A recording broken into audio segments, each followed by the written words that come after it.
अस्सलाम वालेकुम नाज़रीन, सिंधियाना न्यूज़ सां गॾु आउं आहियां ग़ुलाम हुसैन ख़ासकली मौसम जी ताज़ा तरीन रिपोर्ट खणी अवां जी ख़िदमत में हाज़िर थिया आहियूं। ओलह जो बरसाति वारो सिस्टम मुल्क में दाख़िल थी वियो आहे। जी नाज़रीन, असां अवां ताईं अहम ख़बर पहुचाए रहिया आहियूं मौसम जे बारे में त ओलह जो बरसाति वारो सिस्टम मुल्क जे सूबे बलूचिस्तान में दाख़िल थी वियो आहे। ग्वादर समेत बलूचिस्तान जे मुख़्तलिफ़ इलाइक़नि में बरसाति जो सिलसिलो शुरू थी चुको आहे।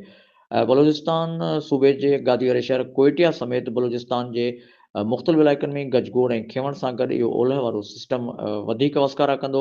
केच मकरान, लसबेलो, ओथल समेत बलूचिस्तान जे मुख़्तलिफ़ इलाइक़नि में बरसाति जो सिस्टम जेको आहे उहो दाख़िल थी चुको आहे ऐं वसकारा थींदा।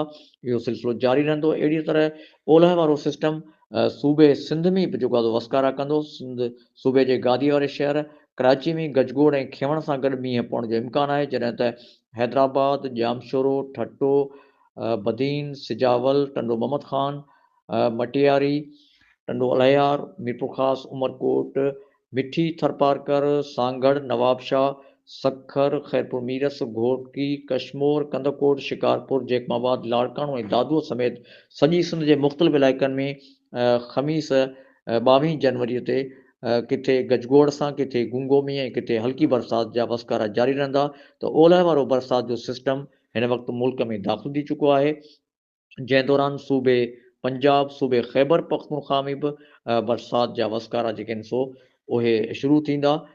यानी मुल्क जे चइनी सूबनि में सूबो बलूचिस्तान, सूबे सिंध, सूबे बलूचिस्तान ऐं सूबे ख़ैबर पख्तूनख्वा, सूबे पंजाब समेत मुख़्तलिफ़ इलाइक़नि में वक़्फ़े वक़्फ़े सां ककर जेके आहिनि सो सफ़र कंदा ऐं बरसाति जो सिलसिलो जारी रहंदो।